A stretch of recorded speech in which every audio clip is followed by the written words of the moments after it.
Joined here with Coach Darrell Bullington of the Kemmerer wrestling team. And Coach, you guys had a fairly successful trip to the regional tournament. Not necessarily what you were hoping for in getting 7 or 8 guys, but you got 5 people going to the regional tournament. What were your thoughts overall on how they performed? Well, I thought definitely Taylor performed well. 4 matches in a day was kind of tough, I think. And the other kids, I felt Gavin wrestled well, and Seth, but we just come up against kids who were just basically more physical than we were. So that's where we ended up where we did. Going into the state tournament from the regional tournament, the first thing that I think really comes from wrestling in the regional tournament is the physicality. Now that they know what that's like, do you think that'll help them going into the state tournament with some of the younger kids? They definitely got to wrestle a lot better than they did last week and come out with, a little bit more of a sense of urgency, and wrestle, with more physicality than what we did. And that just comes throughout the year, and I think those kids, the other 4 besides Taylor, are really going to have to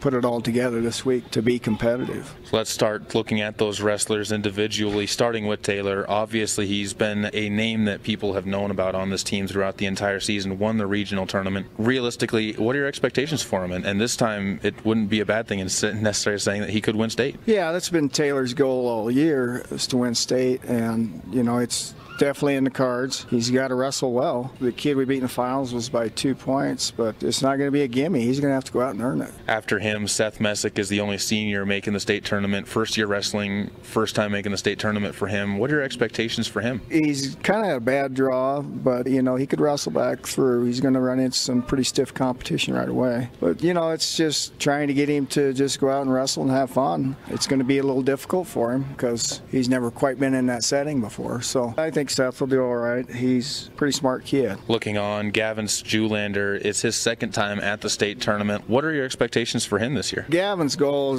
is to leave there with winning matches, and he's got a tough bracket. 45 is pretty loaded. He'll run into it right away. I think we can get through the first round, and the second round he's going to have a pretty tough character. But that's Gavin's goal right now. It's to win matches and not leave the state tournament this year without winning a match. You guys move on to Chris Lewis after that. What are your expectations from him in a little bit of a heavier weight class? Yeah, and it's kind of the same thing for Chris. It's he's a sophomore and a heavyweight. A lot of older kids in that weight. So the same kind of goal for him is to leave there winning matches, and he's going to run into some pretty tough characters himself. So he's got his work cut out for him, like they all do. They have to come out and wrestle really well to win matches there. Final one is Nick Vineyard. Talk about what he's been able to do, and again, another kid at one of the smaller weight classes this time, but what are your expectations from him? It's pretty much the same. We want to get there and win matches there for Nick. Last year he did make it.